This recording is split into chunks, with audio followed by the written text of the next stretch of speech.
ಎಲ್ರಿಗೂ ನಮಸ್ಕಾರ. ಇವತ್ತಿನ ದಿನ ನಾವು ಸರ್ಕಾರಿ ಹಿರಿಯ ಪ್ರಾಥಮಿಕ ಶಾಲೆ ಹೊಸಳ್ಳಿ ಶಾಲೆಯಿಂದ ಇಕೋ ಕ್ಲಬ್ ನಿಮಿತ್ತ ಕ್ಷೇತ್ರ ಅಧ್ಯಯನದಲ್ಲಿ ನಾವು ಇವತ್ತಿನ ದಿನ ಮಕ್ಕಳಿಗೆ ರೈತರ ಕೃಷಿ ಚಟುವಟಿಕೆಗೆ ಸಂಬಂಧಪಟ್ಟಂತೆ ಭತ್ತವನ್ನು ನಾಟಿ ಮಾಡ್ತಕ್ಕಂತಹ ಒಂದು ವಿಧಾನಗಳನ್ನು ತಿಳಿಸ್ಕೊಳ್ಳಿಕ್ಕೆ ಬಂದಿದ್ದೀವಿ. ಆ ನಿಟ್ಟಿನಲ್ಲಿ ನಮ್ಮ ಶಾಲೆಯ ಎಲ್ಲ ನಮ್ಮ ಸಹೋದ್ಯೋಗಿ ಮಿತ್ರರು ಹಾಗೂ ಮಕ್ಕಳಿಂದ ನೇರವಾಗಿ ನಾವು ಈ ರೈತರು ಚಟುವಟಿಕೆಗಳನ್ನು ಗಮನಿಸಲಿಕ್ಕೆ ಬಂದಿದ್ದೀವಿ. ಆ ನಿಟ್ಟಿನಲ್ಲಿ ಮುಂದಿನ ಒಂದು ವಿಚಾರಗಳನ್ನು ನಮ್ಮ ಅರ್ಪಿತಾ ಅದರ ಬಗ್ಗೆ ಸವಿರವಾಗಿ ತಿಳಿಸ್ಕೊಳ್ತಾಳೆ. ನನ್ನ ಹೆಸರು ಅರ್ಪಿತಾ, ನಾನು 5ನೇ ತರಗತಿಯಲ್ಲಿ ಓದುತ್ತಿದ್ದೇನೆ.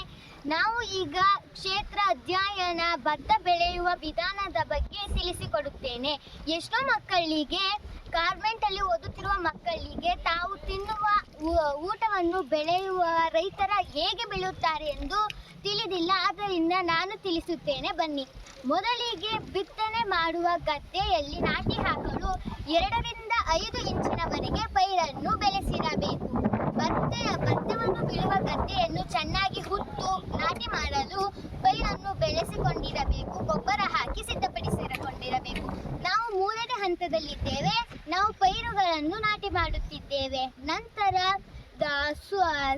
ಅವಶ್ಯಕತೆ ಇರುವಾಗ ನೀರು ತೇವಾಂಶವನ್ನು ಹೀರಿ ಗೊಬ್ಬರ ಮತ್ತು ನಾವು ಕಳೆಯನ್ನು ಕಿತ್ತಿ ಒಳ್ಳೆಯ ಫಸಲು ಬರುವ ಹಾಗೆ ಮಾಡಿದ್ದೇವೆ. ನಾವು ಒಳ್ಳೆಯ ಫಸಲು ಬರುವವರೆಗೂ ಕಾಯುತ್ತೇವೆ.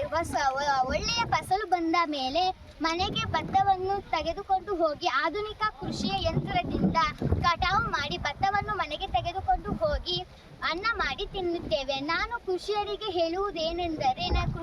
ಹೇಳುವುದು ಇಷ್ಟೇ.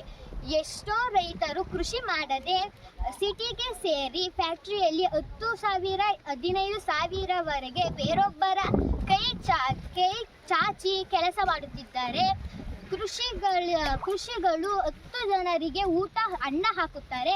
ಆದ್ದರಿಂದ ಮತ್ತೊಬ್ಬರ ಹತ್ತಿರ ಕೈ ಚಾಚುವುದು ಅಂಥ ಪರಿಸ್ಥಿತಿ ನಮಗೇಕೆ? ನಾನು ಸರ್ಕಾರಕ್ಕೆ ಹೇಳುವುದೇನೆಂದರೆ, ಕೃಷಿಕರು ತುಂಬ ಸಂಕಷ್ಟದಲ್ಲಿದ್ದಾರೆ.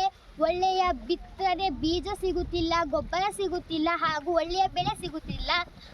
ಹಾಗಾಗಿ ಈ ಕೂಡಲೇ ರೈತರ ಸಂಕಷ್ಟವನ್ನು ಪರಿಹರಿಸಿ. ರೈತರು ನಮಗೆ ಅನ್ನ ನೀಡುತ್ತಾರೆ. ರೈತರ ಜೀವನ ಉಳಿಸಿರಿ. ಜೈ ಜವಾನ್, ಜೈ ಜವಾನ್. ಜೈ ಜವಾನ್, ಜೈ ಜವಾನ್, ಜೈ ಜವಾನ್.